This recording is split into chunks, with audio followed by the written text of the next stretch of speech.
Well, I'm showing some of this information about this group in Wisconsin called Brown Dog Gadgets, and what we've done to make our own sprockets for a product that they show.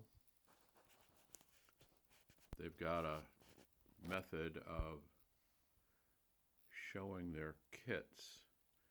Here is the rover that they give very good instructions on assembly.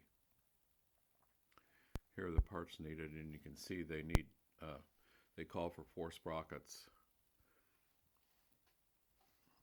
So what we're talking about here is Brown Dog Gadgets. I'll put a link to this website, and then all the different products and the guides on assembly. And this rover tank body assembly shows step by step how to put it together.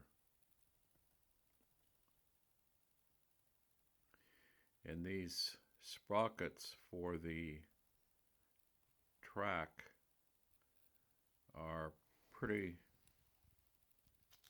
expensive if you buy the Lego brand. I'll put the STL file link for the 3D printer to print this part. Here's what it looks like on our slicer for our Tina 2 printer, which we've shown on this channel. I tried printing this in the other STL file, which shows the completed hub or the completed sprocket rather than in 2 pieces. The problem is when it's printed complete, the underside has a lot of strings. So I found that if I print it in 2 pieces, and they do give an STL file for 2 pieces, I can then glue them together, and that gives me a functioning sprocket that is clean, a clean print. That's a lot cheaper if you have the printer than buying the sprockets.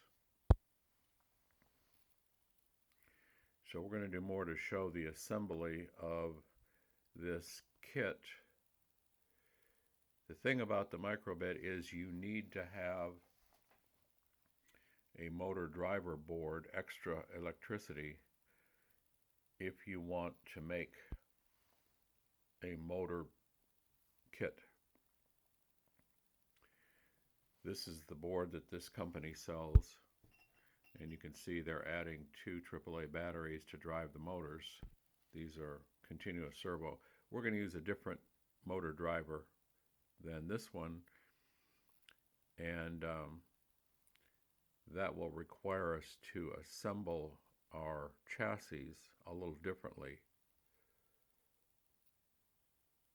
But for you teachers and STEM librarians and tutors, this web page is really detailed on instructions of assembling microbit-based kits, step by step. You can see the microbit right here. So there will be more about all this.